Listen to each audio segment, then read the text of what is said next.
Good afternoon and welcome to today's video. So what we're going to be doing today is replacing the differential oil on my Jaguar XJ40. Now this is a job that I've done a number of times before, but the last time I actually carried out this job was around about 2004 or so, when the car was still on the road in active use. And certainly I haven't done it personally for a number of years. Now, the boot backing carpet, which is in this case a little bit broken, actually comes away quite easily. It's on the list of things to replace, incidentally, or remake, and that'll be coming up in a later video. Now you'll see that there are two pipes going down towards a central green bung.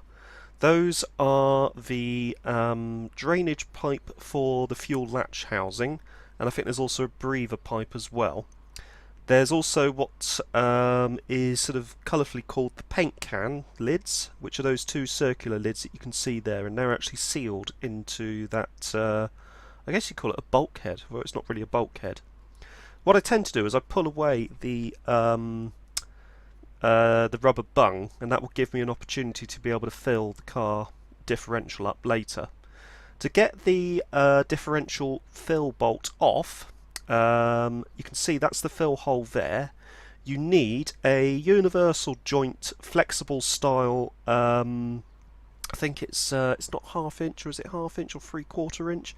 3/4 inch or half inch socket, and you then connect that to your ratchet, and then you can just undo it there. This bolt here, which is the drain bolt, on this particular car I used a I forgot what they call it. It's sort of like a 12-pointed crowfoot spanner. So, and I've used a 15mm size one to get that bolt off. So once the fill bolt is removed, you will find that you'll have differential oil coming out of that fill hole. So what I did was I made sure I had something under there to catch it, because it will get everywhere, and it's disgusting stuff. This is not a job I particularly enjoy, to be honest, because the oil is disgusting. It smells quite awful. The differential itself, according to the book for the 3.6 litre XJ40, uses around 2.1 litres, or carries around 2.1 litres of, on this particular model, which is not a model with a limited slip differential, standard EP90.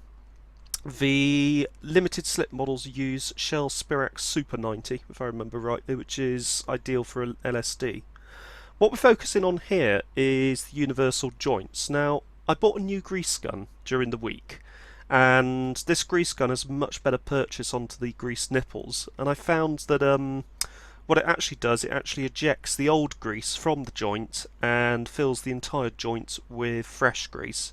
Now there are 4 grease points in total. There are 2 inboard to the differential, and there are 2 outboard near the wheels. You need to rotate each road wheel to be able to get the grease nipple into view.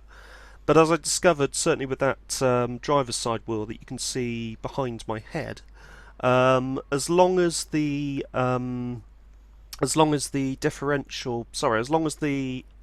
inner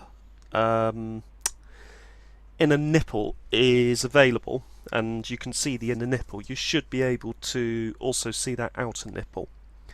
Now I'm just tightening up that bottom drain bolt, and what I'm actually doing is I'm using my crowfoot spanner, and I'm tightening it to a smidge over hand tight. I mean, the differential casing is aluminium, and you could quite easily shear that thread, so it's best to sort of do it up as if you were doing up a sump plug.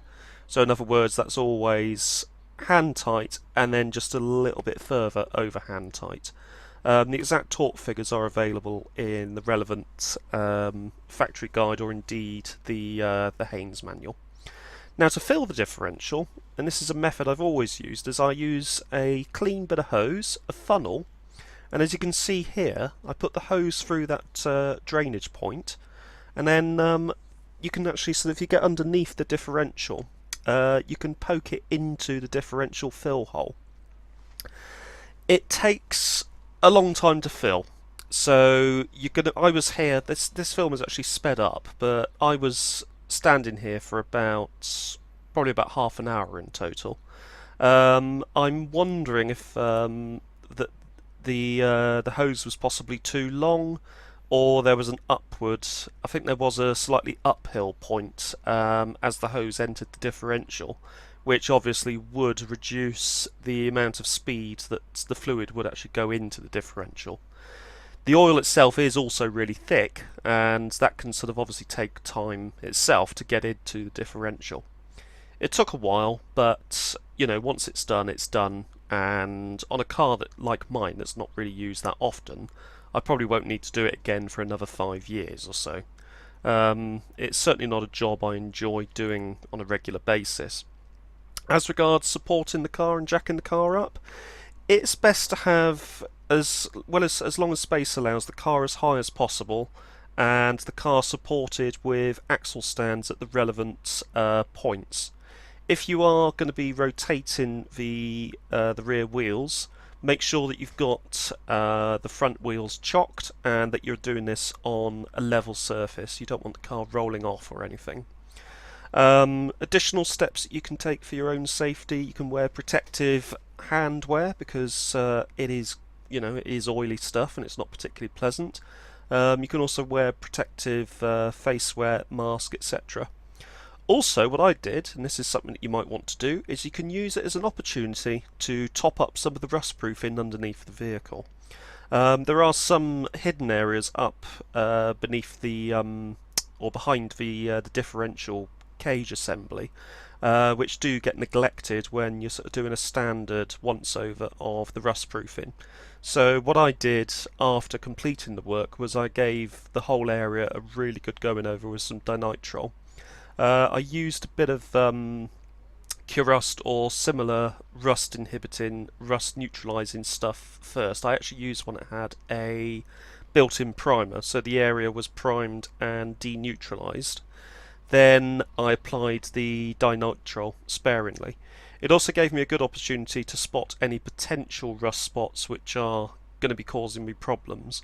I found one particular worrying looking one on the near side rear quarter. In fairness, it has been there for years and it hasn't really got any worse, but it's certainly an area that I'm going to need to be looking at some point. I do have a complete rear quarter which I can actually replace at some point, or get a garage to replace, and that will actually solve the problem. But you know, it is a really good opportunity to get to know your vehicle a bit more and have a look at points where they do sort of tend to rust. Once the job was actually completed, the final stage is just to get back under the car and put that fill bolt back in.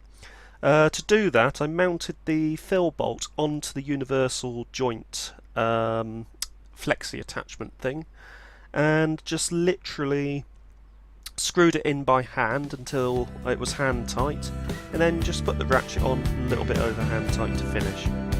Anyway, if you have found this video useful, don't forget to hit that like button and also consider subscribing for more upcoming fascinating hobbies. Thank you very much for watching.